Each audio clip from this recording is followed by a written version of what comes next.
તમે તમારા ઘરોમાં, ફાર્મ હાઉસીસમાં, ઓફિસોમાં જો ઓનલાઈન સીસીટીવી કેમેરાઓ લગાડ્યા હોય તો માનનીય અધ્યક્ષશ્રી, નેટવર્ક ઇન્સ્ટોલેશન પછી તરત જ ડિફોલ્ટ યુઝર નેમ અને પાસવર્ડ આપણે બદલવો જોઈએ. અહીંયા બેઠેલા સર્વ લોકો જાણતા હશે કે કેમેરાઓ જો ઘરમાં નાખ્યા હશે તો કેમેરાની કંપની દ્વારા માનનીય અધ્યક્ષશ્રી 2-3 પ્રકારના પાસવર્ડ અને યુઝર નેમ આપતા હોય છે. યુઝર નેમ હોય તો એડમિન હોય, પાસવર્ડ હોય તો એડમિન 1 2 3 હોય. આવા હજારો લોકોના ઘરમાં માનનીય અધ્યક્ષશ્રી તપાસ કરશો ને તો આજે બી આ જ યુઝર નેમ મળશે, આ જ પાસવર્ડ મળશે. આ યુઝર નેમ અને પાસવર્ડ જો બદલી લેશો તો કોઈ બી ચીલાચાલુ વ્યક્તિ તમારા ઘરમાં તમારા સુધી જલ્દીથી પહોંચી શકશે નહીં. મજબૂત અને યુનિક પાસવર્ડ રાખવો જોઈએ. 2 ફેક્ટર ઓથેન્ટિકેશન જે છે એની અંદર આવે એને ઇનેબલ કરશો તો જરૂરથી સુરક્ષિત રહેશો.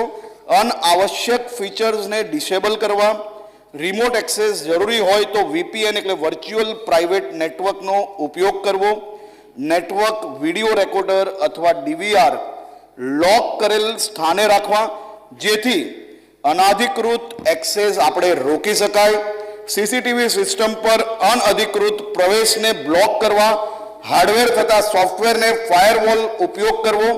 માનનીય અધ્યક્ષશ્રી, સીસીટીવી સિસ્ટમને ખાસ ડિટેક્શન સિસ્ટમ હોય તો તેનો ઉપયોગ કરવો જેથી હેકિંગના પ્રયત્નો થાય તો રિયલ ટાઈમ અપડેટ આપને મળતો રહેશે.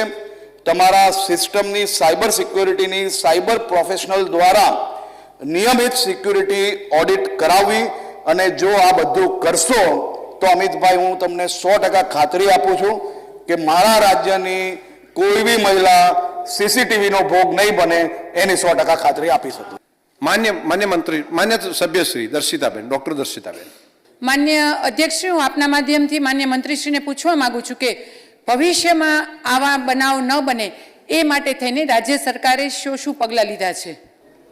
ગુના દાખલ થયાના 48 કલાકમાં જેમ મેં પહેલાં જણાવ્યું માનનીય અધ્યક્ષશ્રી, મુખ્ય બધા જ આરોપીઓને હજારો કિલોમીટર પારથી માનનીય અધ્યક્ષશ્રી લઈને એ લોકોને અરેસ્ટ કરવામાં આવ્યા છે. આરોપીઓને કડક શિક્ષા સજા થાય તે હેતુ માનનીય અધ્યક્ષશ્રી FIR જે છે એમાં IT એક્ટ સેક્શન 66F2 અને સાયબર ટેરરિઝમનો ઉમેરો કર્યો છે, જેના કારણે માનનીય અધ્યક્ષશ્રી ગંભીરમાં ગંભીર સજા આપણે અપાઈ શકીએ તે માટેનો પ્રયાસ કર્યો છે. આ નેટવર્ક જેમ મેં પહેલાં જણાવ્યું એ પ્રકારે પેન નેટવર્ક છે, આખા ઇન્ડિયામાં છે, માત્ર ઇન્ડિયામાં નહીં ઇન્ટરનેશનલ લેવલે ફેલાયેલું છે. અલગ અલગ પ્રકારના માનનીય અધ્યક્ષશ્રી એ લોકો વિઝ્યુઅલ્સ કેપ્ચર કરતા હતા અને એને વેચતા હતા અને એને આપણે પકડવામાં સફળ થયા છે. અને એના પછી માનનીય અધ્યક્ષશ્રી આ લોકો પર કડકમાં કડક સજા ઝડપથી મળી શકે તે માટે ફાસ્ટ ટ્રેક કોર્ટની અંદર ચલાવવા માટે લો ડિપાર્ટમેન્ટ અને અમારું સંકલન થયું છે અને આવનારા દિવસોમાં એ બાબતે માનનીય અધ્યક્ષશ્રી અમે હાઈકોર્ટની અંદર અપીલ કરવાના છે.